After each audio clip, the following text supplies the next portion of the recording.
नमस्कार दोस्तों, मैं डॉक्टर श्रवण कुमार आपका अपने YouTube channel learner exam point पर हार्दिक स्वागत करता हूं। दोस्तों, हम लोग जो है भारतीय शिक्षा के इतिहास पर चल रहे हैं और भारतीय शिक्षा के इतिहास में आपने देखा कि हम लोग जो है वैदिक कालीन, बौद्ध कालीन, मुस्लिम कालीन, ब्रिटिश कालीन शिक्षा को समाप्त करते हुए स्वतंत्रोत्तर शिक्षा के विकास पर चल रहे हैं। अर्थात 1947 के बाद जो शिक्षा में उन्नति हुआ है उस पर चर्चा कर रहे हैं।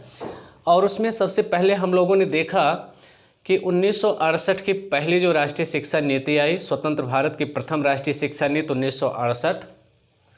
फिर इसके बाद 1986 द्वितीय शिक्षा नीति, और इसके बाद जो है हम लोग जो है भारत की तृतीय राष्ट्रीय शिक्षा नीति 2020, और उसी के बीच में अर्थात 1986 के बाद जो संशोधित राष्ट्रीय शिक्षा नीति आई थी 1992।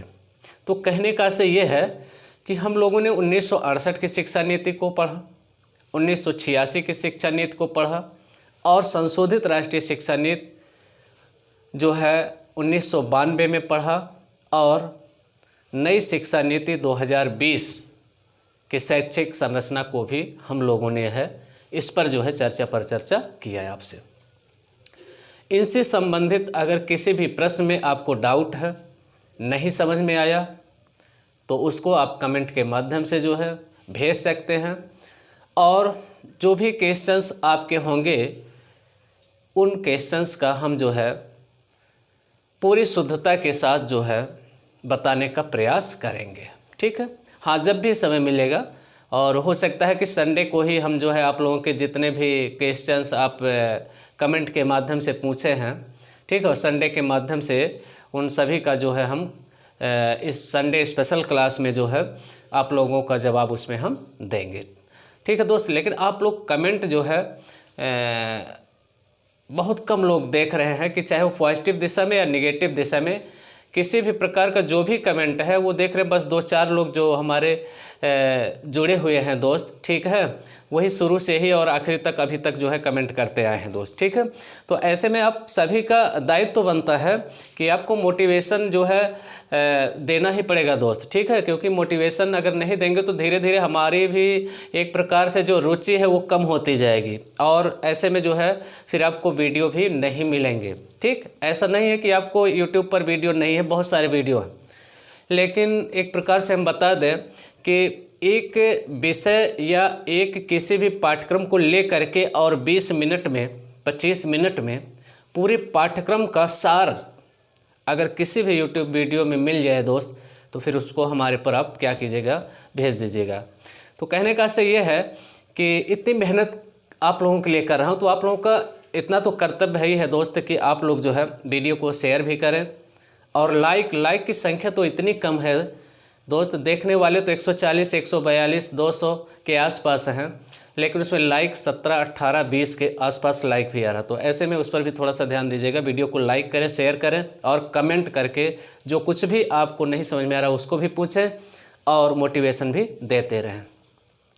तो चलते हैं, आज का हमारा जो पाठ्यक्रम है जो हम आपसे चर्चा करने वाले हैं, पाठ्यक्रम को तो आप लोग देख ही रहे हैं, क्योंकि कल या इसके पहले हमने जो है भारत की नई राष्ट्रीय शिक्षा नीति 2020 को पढ़ाया और उसकी संरचना को पढ़ाया।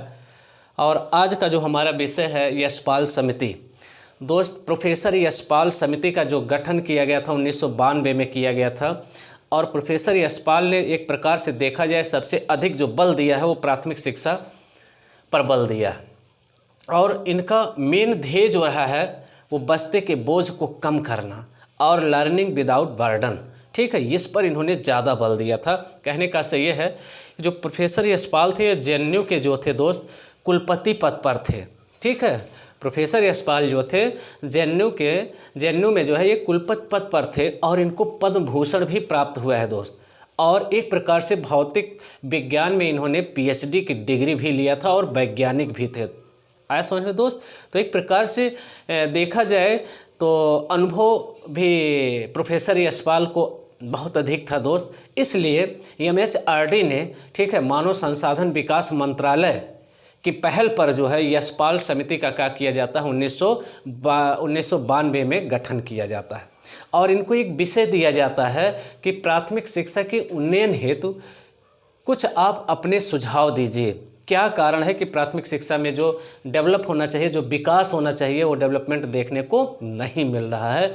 तो अर्थात इनको जो विषय दिया गया था वो प्राथमिक शिक्षा का कैसे उन्नयन किया जाए, इस पर जो है इनसे विचार और सुझाव मांगे गए थे। तो इस पर इन्होंने सुझाव दिया था।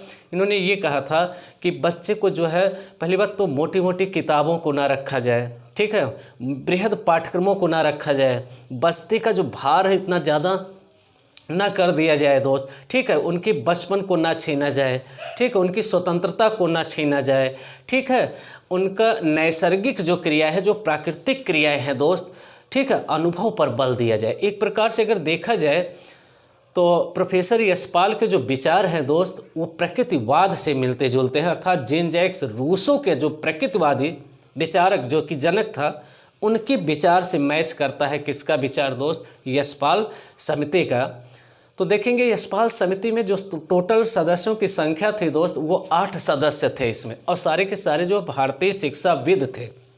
तो 8 सदस्यों ने पूरी 1 वर्ष अथक प्रयास करके जो है अपनी नीति को जो है 1993 में भारत सरकार मानव संसाधन मंत्रालय के पास क्या करते हैं दोस्त, पेश करते हैं, ठीक है।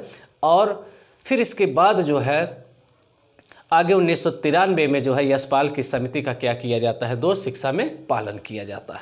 तो चलते हैं इस पे एक एक क्वेश्चन को देखिएगा। पहला प्रश्न देखिएगा, कह रहा है कि यशपाल समिति कब आई। तो यशपाल समिति जो है 1992 में आई। कब आई, 1992 में आई। दूसरा प्रश्न यहाँ प्रश्न देखिएगा, कह रहे हैं कि राष्ट्रीय यशपाल समिति का द्वितीय नाम क्या है। जैसे कि दोस्त हम लोग बहुत ज़्यादा एक ही चीज़ों को रट लेते हैं, यशपाल कमेटी, ठीक है, लेकिन अगर यशपाल कमेटी ना पूछ करके वहाँ पर राष्ट्रीय शिक्षा सलाहकार समिति पूछ लिया जाए तब भी आपको 1992 पर ही क्या होगा, जाना पड़ेगा। क्योंकि देखिए यहाँ पर दूसरा नाम क्या है यशपाल समिति का, तो यशपाल समिति का द्वितीय नाम क्या है, राष्ट्रीय सलाहकार समिति। क्या नाम है, राष्ट्रीय सलाहकार समिति नाम है दोस्त। आगे चलते हैं, यशपाल समिति का गठन कब किया गया था। तो यशपाल समिति का गठन जो है मार्च 1992 में किया गया था। अब तीसरा प्रश्न देखिएगा, कह रहे हैं कि यशपाल समिति के गठन किसने किया था। ये प्रश्न थोड़ा सा देखिएगा, कह रहा है कि यशपाल समिति का गठन किसने किया था। तो यशपाल समिति का गठन जो किया था मानव संसाधन विकास मंत्रालय, ठीक है, अर्थात भारत सरकार की तरफ से जो है यशपाल समिति का क्या किया गया था, गठन किया गया है। मानव संसाधन विकास मंत्रालय का नाम अब बदल करके शिक्षा मंत्रालय कर दिया गया है जी। अच्छा, मानव संसाधन विकास मंत्रालय का नाम कब शिक्षा मंत्रालय किया गया। तो ये दोस्त 29 जुलाई 2020 को जो है मानव संसाधन विकास मंत्रालय का नाम जो है वो शिक्षा मंत्रालय कर दिया गया। ठीक, आया समझ में। हाँ, 29 जुलाई 2020 को। ठीक, आगे चलते हैं। अब यहाँ पर देखिएगा अगला क्वेश्चन क्या कह रहा कि यशपाल समिति को जो ये MHRD कार्य क्या दिया था, अर्थात मानव संसाधन विकास मंत्रालय ने कौन से कार्य जो है दिए थे किसको, यशपाल समिति को। क्या करने के लिए इसका गठन किया गया था, इनको क्या वर्क दिया गया था, तो इनको कार्य क्या मिला था दोस्त देखिएगा। छोटी कक्षाओं के विद्यार्थियों पर पढ़ाई के दौरान पड़ने वाले बोझ को कम कैसे किया जाए, अर्थात प्राथमिक स्तर पर जो पढ़ाई का बोझ है उस बोझ को बच्चों पर कैसे कम किया जाए। आया समझ में। ये सुझाव मांगा था कौन, MHRD ने। और इसी सुझाव के लिए जो है MHRD ने यशपाल समिति का क्या किया था, 1992 में गठन किया था। समझ में आया। आगे चले। हाँ, छठा क्वेश्चन देखिएगा क्या पूछा है। कह रहा है कि यशपाल समिति के अध्यक्ष कौन थे। तो ध्यान दीजिएगा दोस्त, क्योंकि यशपाल समिति 1992 में जो गठित की गई थी वो प्रोफेसर यशपाल के नाम पर ही इस समिति का गठन किया गया था, इसलिए यशपाल समिति के अध्यक्ष कौन थे, प्रोफेसर यशपाल। हाँ, हमने बताया ना, जेएनयू विश्वविद्यालय के जो है ये कुलाधिपति थे, ठीक है, और भौतिक विज्ञान से इन्होंने रिसर्च किया था, पीएचडी भी किया था, और इनको पद्म भूषण भी प्राप्त था, ठीक है, शिक्षाविद थे और वैज्ञानिक भी थे दोस्त, ठीक है। और यशपाल समिति, इन्हीं के नाम पर जो है इस समिति की क्या किया जाता है, स्थापना किया जाता है। समझ में आया? आगे चलें। कह रहे प्रोफेसर यशपाल अपनी रिपोर्ट को एमएचआरडी के पास कब पेश करते हैं? तो प्रोफेसर यशपाल ने अपनी रिपोर्ट को जो है मानव संसाधन विकास मंत्रालय के पास कब पेश किया था? तो 15 जुलाई 1993 में इसने क्या किया था, अपनी रिपोर्ट को जो है पेश किया था। अगला कह रहा है यशपाल समिति का शीर्षक, ये कई बार पूछा जा चुका है, इस पर थोड़ा सा ध्यान दीजिएगा आप लोग, ये कई बार पूछा जा चुका है कि एजुकेशन विदाउट बर्डन, शिक्षा बिना बोझ के, ये किसने दिया है? तो प्रोफेसर यशपाल ने दिया है, एजुकेशन विदाउट बर्डन, शिक्षा बिना बोझ के, ठीक है दोस्त। ये कई बार पूछा जा चुका है, इस पर ध्यान दीजिएगा। यशपाल समिति का शीर्षक क्या है? शिक्षा बिना बोझ के, एजुकेशन विदाउट बर्डन। आगे चलते हैं।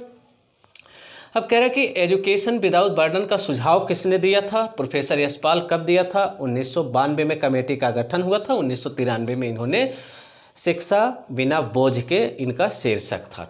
आगे चलते हैं। कह रहा है कि यशपाल प्राथमिक स्तर पर क्या सुझाव दिया था? देखिएगा दोनों क्वेश्चंस बहुत इंपॉर्टेंट। प्राथमिक स्तर पर बस्ते के बोझ को कम करना, अर्थात प्रोफेसर यशपाल ने जो है सबसे अधिक सुझाव जो दिया था वो बस्ते के बोझ को कम कर देना। दोस्त आप लोग देखते होंगे एलकेजी यूकेजी कक्षा 1 और कक्षा 2 में इतनी ज़्यादा आप देखते होंगे इंग्लिश मीडियम में पढ़ने वाले बच्चों की पुस्तकें, बैग का भार देखेंगे तो लगभग 8 किलो 9 किलो 10 केजी के आसपास उनका क्या होता है, बैग का भार होता है। और उस बैग के भार से तो वो कम दबे होते हैं, लेकिन मानसिक रूप से, मेंटल रूप से आप देखते होंगे वो छोटे छोटे बच्चे जो है परेशान रहते हैं कि हमें ये होमवर्क करना, वो होमवर्क करना है, ठीक है दोस्त। अर्थात जहाँ पर उनको किंडरगार्टन, मॉन्टेसरी और खेल प्रणाली से उनको शिक्षा दिया जाता था, बालक अनुभव करके सीखते थे, इंद्रियों के प्रशिक्षण के माध्यम से सीखते थे, वहाँ पर इनको किताबी कीड़ा बनाया जा रहा है। उसका विरोध किया था कौन? प्रोफेसर यशपाल। इसलिए प्राथमिक स्तर पर इनका सुझाव था क्या? बस्ते के बोझ को कम करना। अब देखिएगा बस्ते का बोझ कितना इन्होंने बताया है कि प्राथमिक स्तर पर एक बालक के बैग का भार कितना होना चाहिए, तो लगभग 4 केजी के आसपास इन्होंने बताया है कि 4 केजी के आसपास जो है बच्चे का भार, स्कूली बस्ते का भार होना चाहिए। तो यशपाल समिति स्कूली बस्ते का भार कितना बताया? 4 केजी के लगभग प्राथमिक स्तर पर इन्होंने बताया। आगे चलें, इतना समझ में आया? हाँ, अभी चल रहे हैं जी। एजुकेशन विदाउट बर्डन, ठीक है। हाँ, ये भी दिया है लर्निंग विदाउट बर्डन, अधिगम बिना बोझ के, ये भी दिया आगे है। आगे चलते हैं। अब देखिएगा यशपाल समिति का टाइटल क्या है? देखिएगा यहाँ पर क्या पूछ रहा है, टाइटल। तो यहाँ पर देखिएगा learning without burden, learning without burden, अधिगम बिना बोझ के, अर्थात छोटे छोटे बच्चों पर इतना प्रेशर ना दे दिया जाए दोस्त, ठीक, होमवर्क के माध्यम से कि उसी के बोझ तले वो दब जाए, इसलिए सीखने के लिए उनको थोड़ा सा स्वतंत्रता दिया जाए, ठीक है। इसलिए इन्होंने कहा है कि लर्निंग विदाउट बर्डन, अधिगम बिना बोझ के। कौन सुझाव दिया था? ये यशपाल समिति ने। अगला क्वेश्चन देखिएगा, किस समिति की रिपोर्ट पर एनसीएफ 2005 तैयार किया गया था? देखिएगा प्रोफेसर यशपाल की रिपोर्ट पर एनसीएफ 2005 तैयार किया गया था। एनसीएफ नेशनल कैरिकुलम फ्रेमवर्क 2005 में आया दोस्त, और एनसीएफ 2005 के अध्यक्ष भी थे कौन? प्रोफेसर यशपाल। तो किसकी अनुशंसा पर जो है एनसीएफ 2005 आया? तो एक प्रकार से देखा जाए तो आप देखेंगे यशपाल के सुझाव पर एनसीएफ 2005 को क्या किया गया था दोस्त? लाया गया था, और उसके अध्यक्ष भी कौन थे? प्रोफेसर यशपाल। आगे चलेंगे। कह रहा है किस समिति की रिपोर्ट पर एनसीएफ 2005 तैयार किया गया है? यशपाल समिति की रिपोर्ट पर भाषा को जीवन से जोड़ करके बच्चों को पढ़ाया जाए, यह भी यशपाल समिति ने कहा था। गणित विषय को रटाने के बजाय समझाने पर बल दिया जाए, प्रोफेसर यशपाल। कक्षा 6 से 8 तक के बच्चों को 1947 के बाद के इतिहास को पढ़ाया जाए, ठीक, 1947 के बाद के इतिहास को बच्चे पढ़े कि कैसे हमको स्वतंत्रता मिली, ठीक, और किसने अपने प्राणों का बलिदान दिया दोस्त, ठीक है। इन सबको बच्चों को पढ़ाया जाए। अगला कहा कि यशपाल समिति में सदस्यों की संख्या टोटल 8 और सभी भारतीय सदस्य और वैज्ञानिक थे।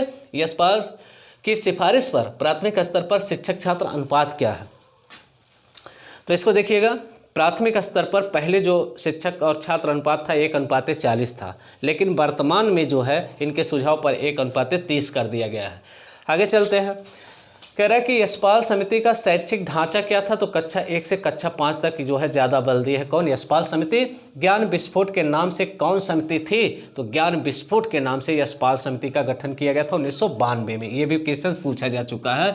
ज्ञान विस्फोट के नाम से कौन समिति थी? तो 1992 की समिति थी, जिसको हम यशपाल समिति के नाम से जानते थे। ज्ञान विस्फोट में कितने बिंदुओं को इन्होंने दर्शाया है? 6 बिंदु को दर्शाया है। 6 बिंदु को देखेंगे। पहला बिंदु क्या है? भारी बस्ता सिर्फ बोझ है, अर्थात बच्चों को मोटी मोटी किताबें और बैग का भार 8 से 10 केजी कर देना दोस्त, यह उन्नति का प्रतीक नहीं है, वरन क्या है? भारी बस्ता सिर्फ बोझ है। चिंता बचपन है, अर्थात उन किताबों के बीच में उन बोझ तले जो है इनका जो बचपन होता है दोस्त, ठीक है, जो प्राकृतिक विकास होता है इनका वो अवरुद्ध होता है। तीसरा, बच्चों की स्वतंत्रता का हनन होता है। ठीक, बच्चे खेले कूदे और अनुभव से ज्ञान को प्राप्त करें, इसलिए इनके बचपन को ना छीना जाए दोस्त। और यही कारण है कि आगे चल करके जो है आप देखते होंगे छोटे छोटे बच्चों को कहते हैं मुझे बहुत टेंशन है, मुझे ये कार्य करना, मुझे वो कार्य करना, मुझे नींद नहीं आ रही। बताइए 8 वर्ष 10 वर्ष के बच्चों में इतना ज़्यादा टेंशन, उसका कारण क्या है? तो आप देखेंगे स्कूली भार। तो यहाँ पर वही कह रहा है कि चिंता बचपन है, बच्चों की स्वतंत्रता का हनन होता है और बच्चे को ना समझ पाने का बोझ। कह रहा अभिभावक हुए, माता पिता हुए, शिक्षक हुए। अभिभावक हुए, माता पिता, शिक्षक, ये जो है बच्चे को समझ नहीं पाते हैं। कह रहा है कि बच्चे को ना समझ पाने का बोझ है। अभिभावक, उनके माता पिता ये समझते हैं कि हम अपने बच्चे को मोटी मोटी किताबों को पढ़ाने से ही हमारा बच्चा क्या करेगा? उन्नति करेगा। ठीक है, और वो मोटी मोटी किताबें LKG UKG first second third से ही उसके पास क्या करते हैं दोस्त? रखते हैं या उसको पढ़ने के लिए कहते हैं दोस्त। तो आपको मैंने बताया था कि जब तक मैच्योरिटी नहीं आएगा तब तक डेवलपमेंट नहीं होगा, अर्थात परिपक्वता आवश्यक है अधिगम के लिए, और परिपक्वता और अधिगम बराबर क्या होता है दोस्त? विकास होता है। तो इसलिए कम उम्र में बहुत ज़्यादा अपेक्षा करना बच्चे से, यह जो है किसी भी अभिभावक या शिक्षक के लिए उचित नहीं है। यह सुझाव कौन दिया था? यशपाल कमेटी ने दिया था। अर्थात इस बात को हमें ध्यान रखना होगा कि बच्चे की आयु, रुचि, योग्यता, क्षमता, आयु, रुचि, योग्यता, क्षमता को ध्यान में रखते हुए हमें पाठ्यक्रमों का निर्धारण करना होगा, पाठ्य पुस्तकों का निर्धारण करना होगा, ठीक, बैग के भार का निर्धारण करना होगा और होमवर्क का निर्धारण करना होगा। ठीक, इसकी आयु क्या है, रुचि क्या है, क्षमता क्या है, बौद्धिक क्षमता क्या है। ठीक है, इस सब को ध्यान में रखते हुए यदि बच्चों को पढ़ाया जाए तो वह बच्चा उन्नति के मार्ग पर जा सकता है। ये सुझाव कौन दिया था? तो यशपाल समिति ने दिया था। अगला क्वेश्चन देखिए क्या कह रहा? कह रहा बच्चे को किताबी कीड़ा ना बनाया जाए। देखिएगा 6 बिंदु दिए हैं। कहा कि बच्चे को किताबी कीड़ा ना बनाया जाए।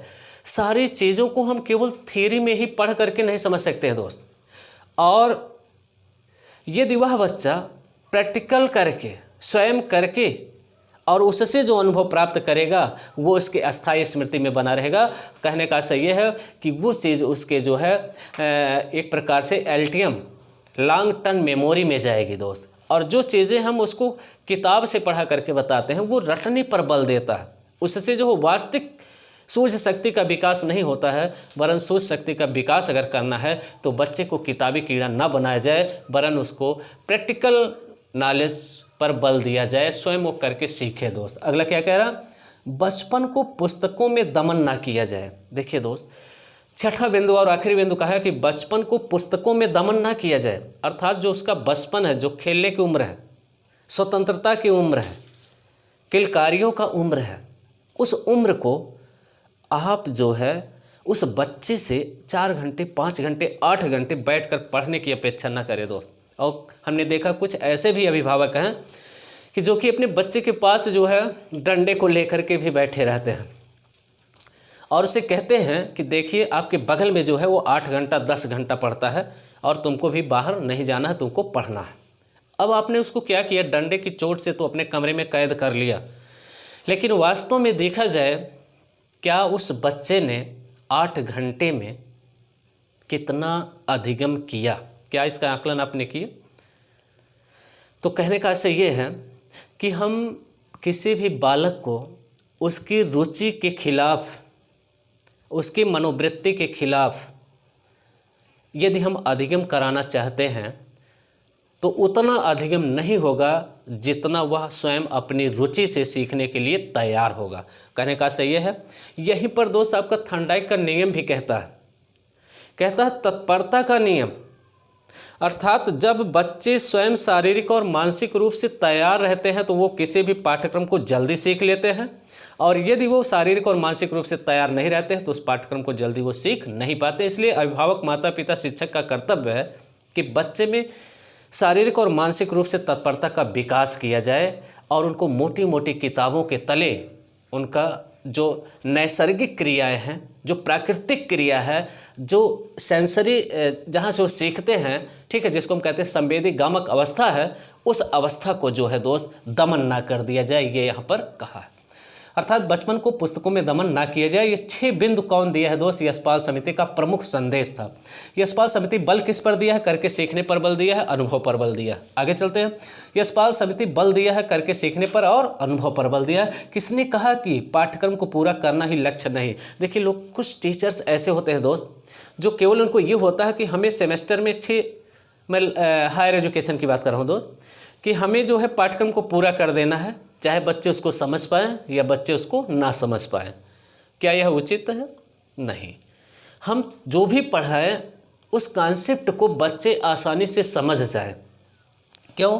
पता चला हमने जिस इकाई को पढ़ाया, फर्स्ट इकाई को पढ़ाया, और फर्स्ट इकाई जो है बच्चों के समझ में नहीं आया, हमने क्या किया, उसी से मिलता जुलता जो है दूसरा इकाई था, उसको भी बच्चे नहीं समझ पाए पढ़ाया, और हम बढ़ते चले गए। तो ऐसे में देखिए किसी भी शिक्षक का कर्तव्य यह है कि जो इकाई हमारी फर्स्ट इकाई से मैच करते हैं, सेकंड इकाई और थर्ड इकाई या फिर 5वीं इकाई, उन इकाई को एक सीरियल से हम पढ़ाते हैं ताकि बच्चों को सीखने में आसानी हो। अर्थात जो इसके पहले आपने सीखा उससे जो मैच कर रहा हमारा चैप्टर्स, उस पर हम पहले चले जाएं, बेशक वह चौथी यूनिट क्यों ना हो। ठीक, तो इससे बच्चों को सीखने में क्या होगा, आसानी होगा।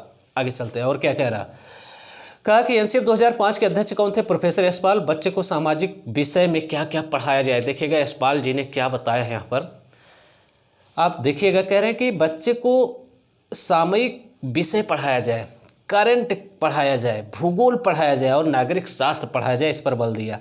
बच्चे को सामयिक विषय, करंट, भूगोल, नागरिक शास्त्र पढ़ाया जाना चाहिए, ये सुझाव यशपाल जी ने दिया था।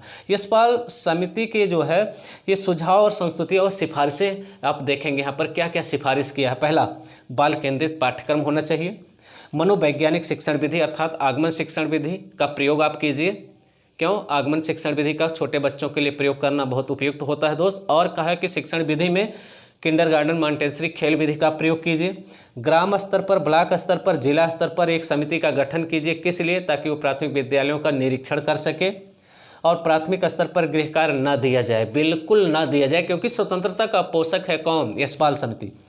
और कठिन, बोझिल व द्विअर्थी भाषा का प्रयोग ना किया जाए। देखेंगे दोस्त, कुछ टीचर्स जो हैं वो अपनी विद्वता का प्रयोग करने या दिखाने के लिए जो है ऐसे ऐसे शब्दों का इस्तेमाल करते हैं जो कि वह जो है कक्षा 1 और 2 और 5 तक के बच्चों को समझ पाना मुश्किल है दोस्तों। ऐसे शब्दों का या अपनी विद्वता को उन बच्चों को दिखाना नहीं है, वरन उनका उद्देश्य होना चाहिए सिखाना। ठीक, ये कहने का आशय है। आगे क्या करते हैं, स्थानीय भाषा का प्रयोग किया जाए। पाठ्यपुस्तकों में जो भी पाठ्यपुस्तकें हों, स्थानीय भाषा का प्रयोग किया जाए तो बालक को सीखने में आसानी होगा। और छात्र, अभिभावक एवं शिक्षक के लिए ज्ञान दर्शन नामक नियमित दूरदर्शन कार्यक्रम शुरू किया जाए। ये पूछा जा चुका है। ज्ञान दर्शन नामक नियमित दूरदर्शन कार्यक्रम शुरू करने का सुझाव किसने दिया था?